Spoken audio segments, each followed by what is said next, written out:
Hallelujah. Masyado kang busy sa kalibutan. Amen? To the point na sa aton kabisihan, wala na tayong oras, panahon sa Ginoo. Even sa pagsimba naton, may limit na lang. Pastor, tama na ko alas 10. Kaya may katuan ko, sige, una ka po niin, wala problema. Ha? Kaya sometimes kita may limit kita sa oras. Kaya nga, mas priority na ito ng kalibutan. Asa ko lang ako. Kung gusto ko lang, magpasay na ako sa abonan. At least dito, lapit lang. Tama?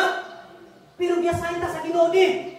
That's why, pag ako magwalay, ginasulit, ginatudo, ginapokus ko gini. Nga ang may kalat. Ang ginawayatan ko ni nga cute. Kalat hindi. Eh, siyempre, hindi. Di ba? Alangan mga malong kalat. Di ba? Amo niya kabuhin natin mga utod.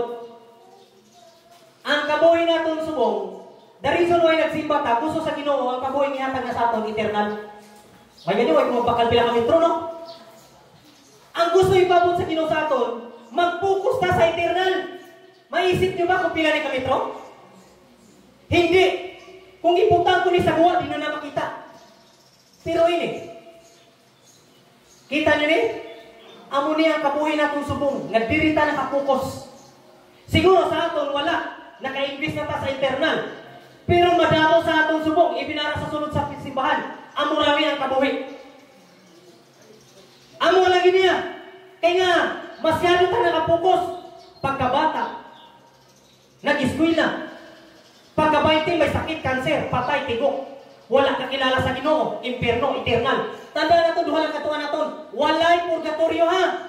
Kung may purgatorio, ang meaning sa purgatorio to cleanse, to purify our sins. So dito magtinlo sa itong sala. Sini, kung may purgatorio, sini kalibutan. Amo ni purgatorio. Gusto ko na i-clear. Kay lulo ko dito sa bulan, tandaan nyo, ang kalag naton, ara pa sa purgatorio. Diba? Muna mga buyo ka. For example, ako mamatay, ang kalag ni EJ, ato pa sa purgatorio, Lord, luwas sa siya.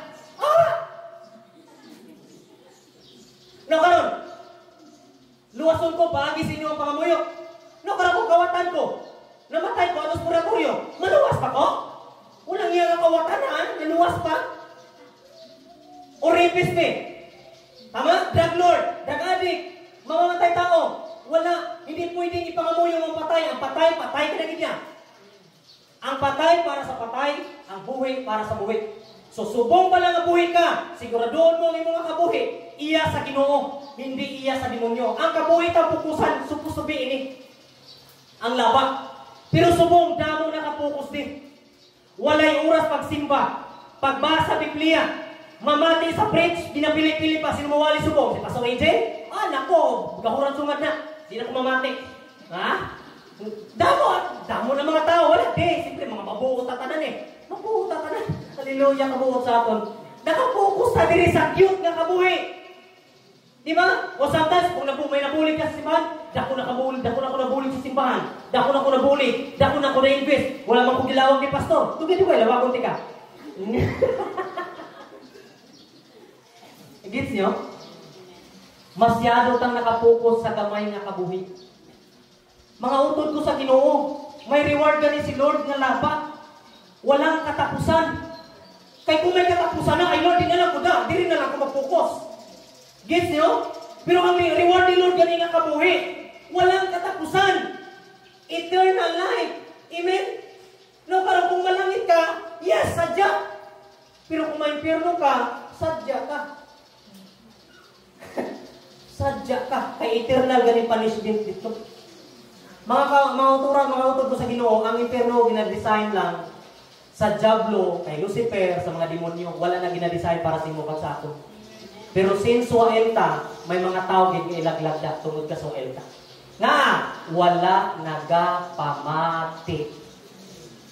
Habali yun kapag mo, pamati din. Habali! Kasi makalimot niya sa karon. O kabali mo, habali. Mamati na ko, pastor. Amen?